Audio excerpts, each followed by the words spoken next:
ओम शांति। 15 अप्रैल 2025 के ईश्वरीय महावाक्य। पहले एक नजर मुरली के मुख्य पॉइंट पर। बाबा ने कहा, वो लोग इंश्योर करते हैं कि मर जाए तो उनके परिवार को पैसा मिले। तुम इंश्योर करते हो 21 जन्मों के लिए मरे ही नहीं, अमर बनाते हैं ना। है भी सेकंड में समझने की बात। हम आत्माएं जो पावन थी वही पतित बनी हैं, फिर हमको पावन बनना है। उसके लिए स्वीट फादर को याद करना है। उनसे स्वीट और कोई चीज होती नहीं। इसे याद करने में ही माया के विघ्न पड़ते हैं। ज्ञान मैं ही दे सकता हूँ। ड्रामा प्लान अनुसार सारी दुनिया तमोप्रधान बनी है। अमरपुरी में राज्य करना उसको ही अमर पद कहा जाता है। और फिर बाबा ने कहा, मूल वतन है मन मना भव, अमरपुरी है मध्याजी भव। हर एक बात में 2 अक्षर ही आते हैं। मुख्य बात है अपने को आत्मा समझ स्वीट बाप को याद करना। उठते बैठते यह बुद्धि में रहने से खुशी रहेगी। मूल वतन है फर्स्ट फ्लोर, सूक्ष्म वतन है सेकंड फ्लोर, यहाँ है थर्ड फ्लोर अथवा इनको ग्राउंड फ्लोर कहो। सारी पुरानी दुनिया से वैराग्य, भक्ति, ज्ञान और वैराग्य।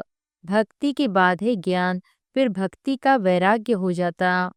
और फिर लास्ट में बाबा ने कहा, छोटे बच्चों को भी शिव बाबा की याद दिलानी है। उल्टे सुल्टे खान पान आदि की कोई आदत नहीं डालनी चाहिए। छोटेपन से जैसी आदत डालो वैसी आदत पड़ जाती है। आज का संग का दोष बड़ा गंदा है। जैसे दिन के बाद रात आती है, वैसे कलयुग के बाद सतयुग, फिर त्रेता, फिर संगम युग आता है। संगम युग पर ही बाप चेंज करते हैं। तुम्हारा देह में प्यार है, होना चाहिए आत्मा में प्यार। अविनाशी चीज में प्यार होना चाहिए। विनाशी चीज में प्यार होने से ही लड़ते झगड़ते हैं। इस समय तुम बच्चे बहुत सौभाग्यशाली हो, क्योंकि तुम यहाँ ईश्वरीय संतान हो। गायन भी है, आत्मा परमात्मा अलग रहे बहुकाल। पर अब सुनते हैं महावाक्यों को विस्तार से। मुरली का सार। मीठे बच्चे, बाप तुम रूहों से रूह रिहान करते हैं। तुम आए हो बाप के पास 21 जन्मों के लिए अपनी लाइफ इंश्योर करने। तुम्हारी लाइफ ऐसी इंश्योर होती है जो तुम अमर बन जाते हो। प्रश्न है, मनुष्य भी अपनी लाइफ इंश्योर कराते और तुम बच्चे भी, दोनों में अंतर क्या है? उत्तर है, मनुष्य अपनी लाइफ इंश्योर कराते कि मर जाए तो परिवार वालों को पैसा मिले। तुम बच्चे इंश्योर करते हो कि 21 जन्म हम मरे ही नहीं, अमर बन जाए। सतयुग में कोई इंश्योर कंपनियां होती नहीं। अभी तुम अपनी लाइफ इंश्योर कर देते हो, फिर कभी मरेंगे नहीं। यह खुशी रहनी चाहिए। गीत है, यह कौन आज आया सवेरे सवेरे। ओम शांति। रूहानी बाप बैठ रूहानी बच्चों से रूह रिहान करते हैं। तुम बच्चे जानते हो, बाप हमको अभी 21 जन्म तो क्या 40-50 जन्मों के लिए इंश्योर कर रहे हैं। वो लोग इंश्योर करते हैं कि मर जाए तो उनके परिवार को पैसा मिले। तुम इंश्योर करते हो 21 जन्मों के लिए मरे ही नहीं, अमर बनाते हैं ना। तुम अमर थे। मूल वतन भी अमर लोक है। वहां मरने जीने की बात नहीं रहती। वो है आत्माओं का निवास स्थान। अब यह रूह रिहान बाप अपने बच्चों से करते हैं और कोई से नहीं करते। जो रूह अपने को जानती है उनसे ही बात करते हैं। बाकी और कोई बाप की भाषा को समझेंगे नहीं। प्रदर्शनी में इतने आते हैं, तुम्हारी भाषा को समझते हैं? क्या कोई मुश्किल थोड़ा समझते हैं? तुमको भी समझाते समझाते कितने वर्ष हुए हैं, तो भी कितने थोड़े समझते हैं। है भी सेकंड में समझने की बात। हम आत्माएं जो पावन थी वही पतित बनी है, फिर हमको पावन बनना है। उसके लिए स्वीट फादर को याद करना है। उनसे स्वीट और कोई चीज होती नहीं। इसे याद करने में ही माया के विघ्न पड़ते हैं। यह भी जानते हो बाबा हमको अमर बनाने आए हैं।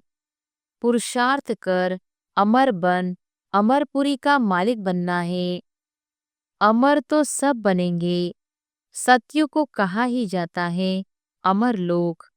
यह है मृत्यु लोक। यह अमर कथा है। ऐसे नहीं कि सिर्फ शंकर ने पार्वती को अमर कथा सुनाई। वह तो सब है भक्ति मार्ग की बातें। तुम बच्चे सिर्फ मुझ एक से ही सुनो। मामेकम याद करो। ज्ञान मैं ही दे सकता हूँ। ड्रामा प्लान अनुसार सारी दुनिया तमोप्रधान बनी है। अमरपुरी में राज्य करना उसको ही अमर पद कहा जाता है। वहाँ इंश्योर कंपनियां आदि होती नहीं। अभी तुम्हारी लाइफ इंश्योर कर रहे हैं। तुम कभी मरेंगे नहीं। यह बुद्धि में खुशी रहनी चाहिए। हम अमरपुरी के मालिक बनते हैं तो अमरपुरी को याद करना पड़े। वाया मूल वतन ही जाना होता है।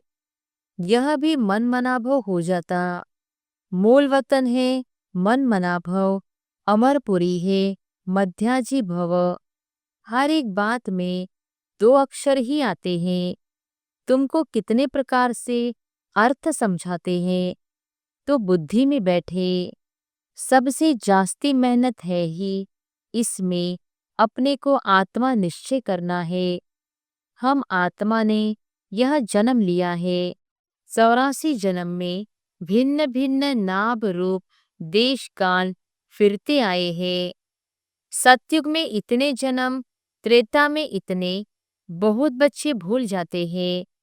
मुख्य बात है अपने को आत्मा समझ स्वीट बाप को याद करना। उठते बैठते यह बुद्धि में रहने से खुशी रहेगी। फिर से बाबा आया हुआ है जिसको हम आधा कल्प याद करते थे कि आओ आकर पावन बनाओ। पावन रहते हैं मूल वतन में और अमरपुरी सतयुग में भक्ति में मनुष्य पुरुषार्थ करते हैं मुक्ति में व कृष्णपुरी में जाने के लिए। मुक्ति कहो अथवा निर्वाण धाम कहो, वानप्रस्थ अक्षर करेक्ट है। वानप्रस्थी तो शहर में ही रहते हैं। सन्यासी लोग तो घर बार छोड़ जंगल में जाते हैं। आजकल की वानप्रस्थियों में कोई दम नहीं है। सन्यासी तो ब्रह्म को भगवान कह देते, ब्रह्म लोक नहीं कहते। अभी तुम बच्चे जानते हो पुनर्जन्म तो किसका भी बंद नहीं होता। अपना अपना पाठ सब बजाते हैं। अवाग मन से कभी छूटना नहीं है। इस समय करोड़ों मनुष्य हैं और भी आते रहेंगे, पुनर्जन्म लेते रहेंगे। फिर फर्स्ट फ्लोर खाली होगा। मूल वतन है फर्स्ट फ्लोर, सूक्ष्म वतन है सेकंड फ्लोर, यह है थर्ड फ्लोर अथवा इनको ग्राउंड फ्लोर कहो। दूसरा कोई फ्लोर है नहीं। वह समझते हैं स्टार्स में भी दुनिया है, ऐसे है नहीं। फर्स्ट फ्लोर में आत्माएं रहती है, बाकी मनुष्यों के लिए तो यह दुनिया है। यह भी तुम बेहद के वैरागी बच्चे हो। तुम्हें इस पुरानी दुनिया में रहते हुए भी इन आँखों से सब कुछ देखते हुए नहीं देखना है। यह है मुख्य पुरुषार्थ, क्योंकि यह सब खत्म हो जाएगा।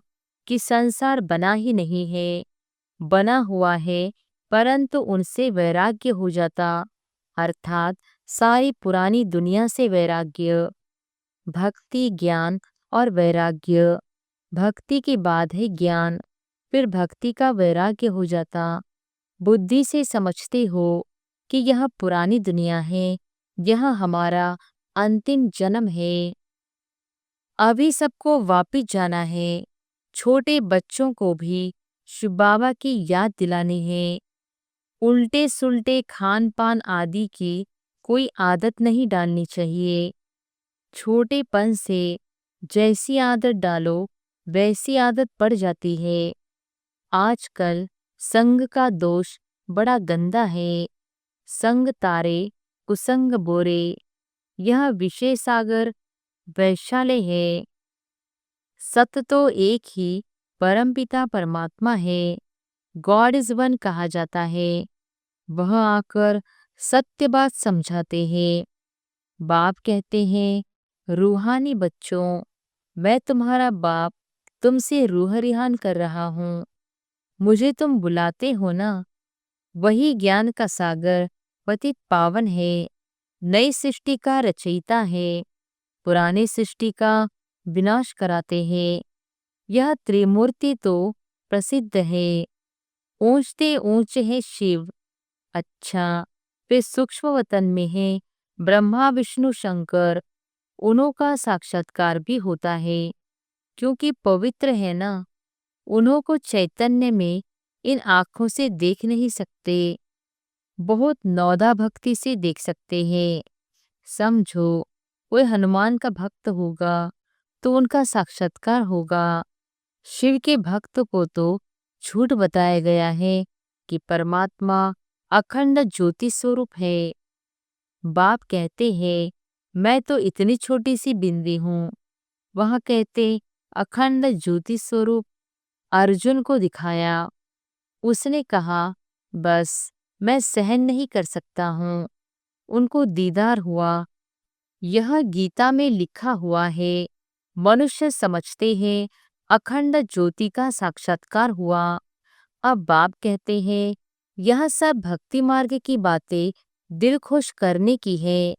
मैं तो कहता ही नहीं हूँ कि मैं अखंड ज्योति स्वरूप हूँ। जैसे बिंदी मिसल तुम्हारी आत्मा है, वैसे मैं हूँ। जैसे तुम ड्रामा के बंधन में हो, वैसे मैं भी ड्रामा के बंधन में बांधा हुआ हूँ। सब आत्माओं को अपना अपना पाठ मिला हुआ है। पुनर्जन्म तो सबको लेना ही है, नंबरवार सबको आना ही है। पहले नंबर वाला फिर नीचे जाता है। कितनी बातें बाप समझाते हैं। यह समझाया है कि सृष्टि रूपी चक्र फिरता रहता है। जैसे दिन के बाद रात आती है, वैसे कलयुग के बाद सतयुग, फिर त्रेता, फिर संगम युग आता है। संगम युग पर ही बाप चेंज करते हैं। जो सतोप्रधान थे, अब वही तमोप्रधान बने हैं, वही फिर सतोप्रधान बनेंगे। बुलाते भी हैं, हे पतित पावन आओ। तो अब बाप कहते हैं, मन मना भव, मैं आत्मा हूँ, मुझे बाप को याद करना है। यह यथार्थ रीति कोई मुश्किल समझते हैं। हम आत्माओं का बाप कितना मीठा है। आत्मा ही मीठी है ना। शरीर तो खत्म हो जाता है, फिर उनकी आत्मा को बुलाते हैं। प्यार तो आत्मा से ही होता है ना। संस्कार आत्मा में रहते हैं। आत्मा ही पढ़ती सुनती है। देह तो खत्म हो जाती है। मैं आत्मा अमर हूँ, फिर तुम मेरे लिए रोते क्यों हो? यह तो देह अभिमान है ना। तुम्हारा देह में प्यार है, होना चाहिए आत्मा में। प्यार अविनाशी चीज है, प्यार होना चाहिए। विनाशी चीज में प्यार होने से ही लड़ते झगड़ते हैं। सतयुग में है देही अभिमानी, इसलिए खुशी से एक शरीर छोड़ दूसरा लेते हैं। रोना पीटना कुछ भी नहीं होता। तुम बच्चों को अपनी आत्म अभिमानी अवस्था बनाने के लिए बहुत प्रैक्टिस करनी है। मैं आत्मा हूँ।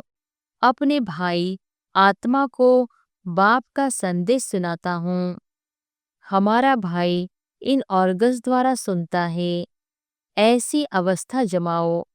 बाप को याद करते रहो तो विकर्म विनाश होते रहेंगे। खुद को भी आत्मा समझो, उनको भी आत्मा समझो, तब पक्की आदत हो जाए। यह है गुप्त मेहनत। अंतर्मुख हो, इस अवस्था को पक्का करना है। जितना समय निकाल सको उतना इसमें लगाओ। 8 घंटा तो धंधा आदि भल करो, नींद भी करो, बाकी इसमें लगाओ। 8 घंटा तक पहुंचना है, तब तुमको बहुत खुशी रहेगी। पतित पावन बाप कहते हैं, मुझे याद करो तो तुम्हारे विकर्म विनाश हो। ज्ञान तुमको अभी ही संगम पर मिलता है। महिमा सारी इस संगम युग की है, जबकि बाप बैठ तुमको ज्ञान समझाते हैं। इसमें स्थूल कोई बात नहीं। यह जो तुम लिखते हो वह सब खत्म हो जाएगा। नोट भी इसलिए करते हैं तो पॉइंट नोट होने से याद रहेगी। कोई की बुद्धि तीखी होती है तो बुद्धि में याद रहती है। नंबरवार तो है ना। मुख्य बात बाप को याद करना है और सृष्टि चक्र को याद करना है। कोई विकर्म नहीं करना है।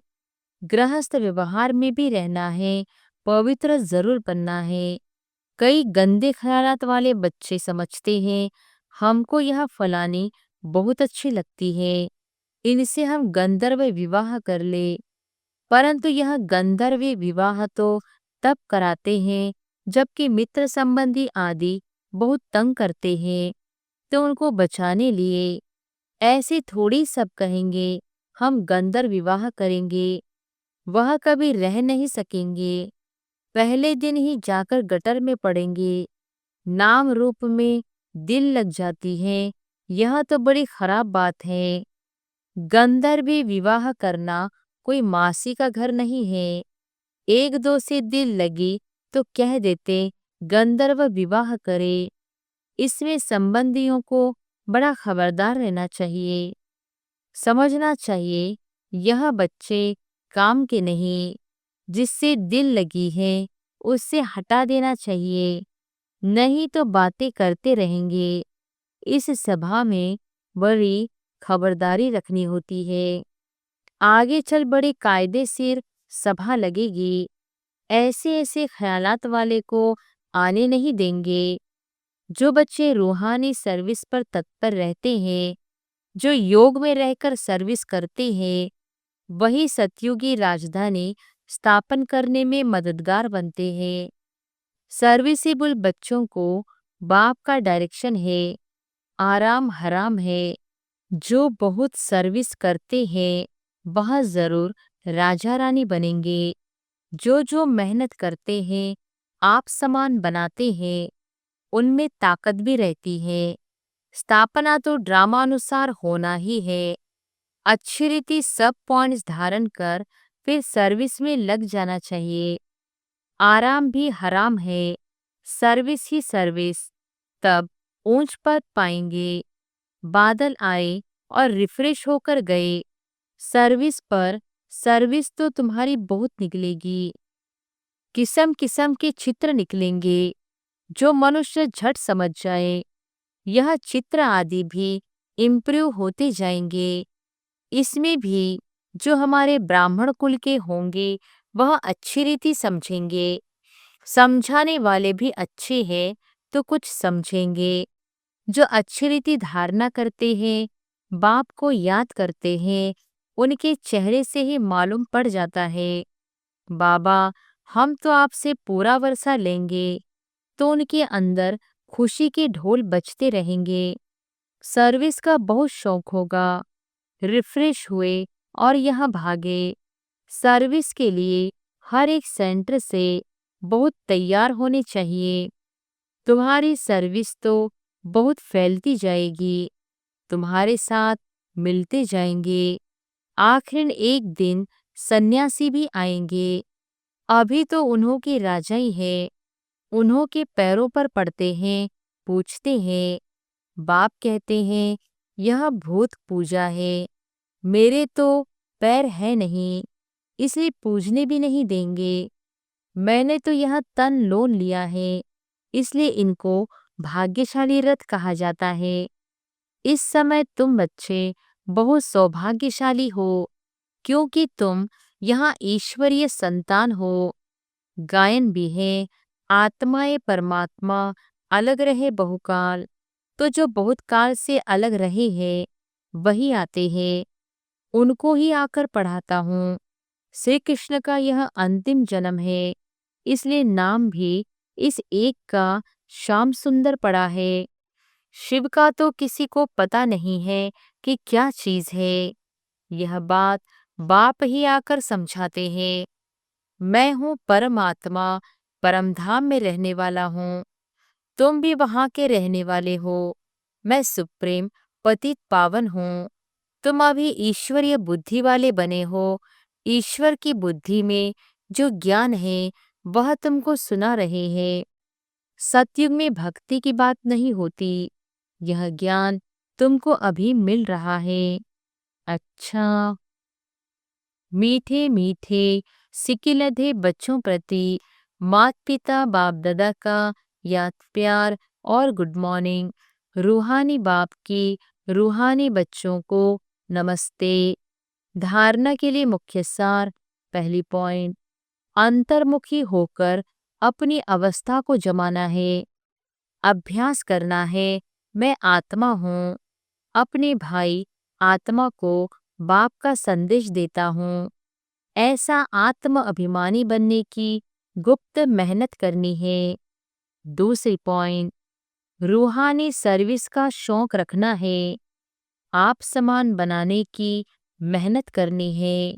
संग का दोष बड़ा गंदा है, उससे अपने को संभालना है। उल्टे खान पान की आदत नहीं डालनी है। वरदान है, विश्व कल्याण के कार्य में सदा बिजी रहने वाले विश्व के आधार मूर्त भव। विश्व कल्याण के कार्य में सदा बिजी रहने वाले विश्व के आधार मूर्त भव। विश्व कल्याणकारी बच्चे स्वप्न में भी फ्री नहीं रह सकते। जो दिन रात सेवा में बिजी रहते हैं उन्हें स्वप्न में भी कई नई नई बातें, सेवा के प्लान व तरीके दिखाई देते हैं। वे सेवा में बिजी होने के कारण अपने पुरुषार्थ के व्यर्थ से और औरों के भी व्यर्थ से बचे रहते हैं। उनके सामने बेहद विश्व की आत्माएं सदा इमर्ज रहती है। उन्हें जरा भी अलबेलापन आ नहीं सकता। ऐसे सेवाधारी बच्चों को आधार मूर्त बनने का वरदान प्राप्त हो जाता है। स्लोगन है, संगम युग का एक एक सेकंड वर्षों के समान है, इसलिए अलबेलेपन में समय नहीं गवाओ। अव्यक्त इशारे, कंबाइंड रूप की स्मृति से सदा विजयी बनो। जिसके साथ स्वयं सर्वशक्तिवान बाप कंबाइंड है, सर्व शक्तियां स्वतः उनके साथ होंगी। जहाँ सर्व शक्तियां हैं वहाँ सफलता न हो, यह असंभव है। कोई अच्छा साथी लौकिक में भी मिल जाता है तो उसको छोड़ नहीं सकते। ये तो अविनाशी साथी है, कभी धोखा देने वाला साथी नहीं है। सदा ही साथ निभाने वाला साथी है, तो सदा साथ साथ रहो। अच्छा, ओम शांति।